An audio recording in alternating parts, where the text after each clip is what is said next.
Oke, adik semuanya, hari kita belajar moluska. Ya. Moluska itu artinya adalah lunak.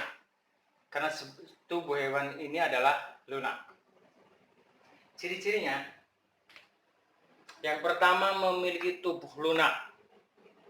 Terus yang kedua umumnya bercangkang. Nah, fungsi cangkang adalah sebagai pelindungnya. Yang ketiga tubuh simetri bilateral. Artinya bagian kiri sama dengan bagian kanan. Yang keempat, memiliki lapisan mantel di bawah cangkangnya. Nah, berfungsi untuk menghasilkan senyawa kalsium karbonat. Nah, senyawa ini adalah fungsi untuk membentuk cangkang kembali. Berikutnya, habitatnya ada di darat, ada di air, baik air laut maupun air tawar. Kemudian, hidup bebas dan melekat pada substrat. Yang terakhir, reproduksi seksual. Ini ada yang hermaprodit. Hermaprodit artinya adalah satu individu itu memiliki dua alat kelamin, baik jantan maupun betina. Berikutnya klasifikasi atau pengelompokannya. Nah, ini kata kuncinya adalah PBGSC. Ini dibagi menjadi 5 kelas. Yang satu adalah Polyplacopora, kedua Bivalvia, yang ketiga G itu Gastropoda, yang keempat S itu Scapoda, kelima C itu Cephalopoda. Jangan lupa ya, PBGSC. Oke. Yang pertama Polyplacopora. Nah, artinya ini ciri-cirinya pertama tubuhnya pipih, tidak mempunyai kepala atau tidak berkepala, melekat di dasar laut atau pada substrat. Contohnya adalah chiton. For example, in chiton.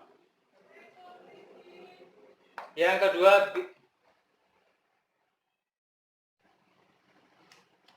kedua Bivalvia atau Lamellibranchiata atau Pelesipoda.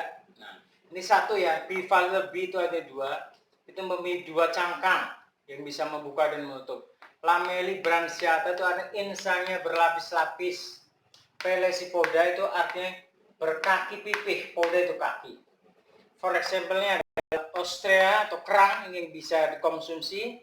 Kemudian ada pekten, kerang garap. Termasuk di sini adalah kerang mutiara. Oke.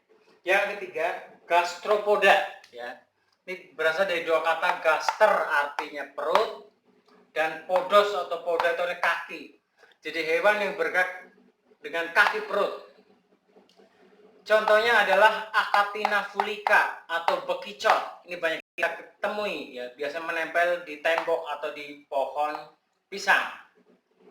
Yang keempat Scapoda atau cangkang silinder. Contohnya adalah Dentalium vulgare. Jadi kata dental artinya gigi ya, karena cangkangnya mirip gigi. Oke.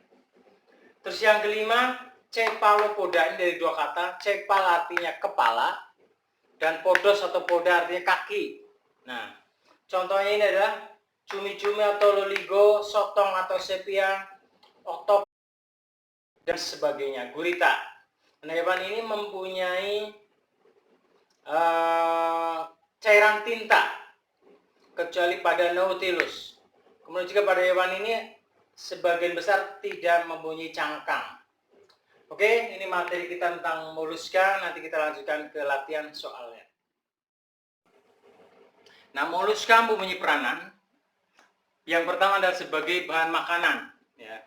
Ini merupakan makanan yang populer di masyarakat kita. Bahkan makanan kegemaran kita. Ini seafood. Banyak ke gurita dan sebagainya. Yang kedua, mutiara. Ini mutiara adalah perhiasan yang mahal. Terus yang ketiga, jadi hama tanaman, ini yang merugikan. Contohnya adalah keong mas dan bekicot. Kemudian sebagian cangkangnya itu menjadi elemen hias, baik di taman, akuarium maupun pada rumah kita. Oke, ini sebagian dari peranan moluska pada kehidupan kita. Nah, anak-anakku, ini latihan soalnya. Yang pertama adalah mengapa bekicot masuk ke dalam filum moluska. Yang kedua, sebutkan 3 ciri moluska. Yang ketiga, sebutkan 3 peranan moluska.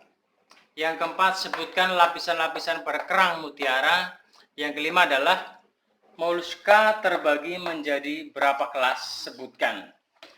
Nah, saya bantu jawaban nomor 4. Jawaban nomor 4, lapisan pada kerang mutiara adalah seperti ini. Kata kuncinya menjadi periprima nangkep mutiara. Ya. Periprima nangkep mutiara. Yang pertama, peri itu adalah periostracum. Ini terdiri dari zat tanduk, lapisan paling luar. Yang kedua, prismatik. Prismatik ini terdiri dari senyawa CaCO3, kalsium karbonat. Yang ketiga adalah ini nakreas. Ya. Nakreas ini lapisan yang menghasilkan kelenjar mutiara di sini. Kelenjar mutiara. Jadi mutiara atau kelenjar mutiara dihasilkan di sini. Yang keempat adalah baru mutiaranya itu sendiri. Ini yang berbentuk butiran, ya, butiran mutiara. Jadi butiran mutiara terjadi ketika benda asing masuk sampai ke dalam lapisan nakreas ini, maka kelenjar nakreas akan mengeluarkan kelenjar mutiaranya menyelimuti benda asing itu. Terbentuklah mutiara yang berbentuk bulat. Oke, itu yang bisa saya sampaikan. Selamat belajar, sukses buat kalian semua.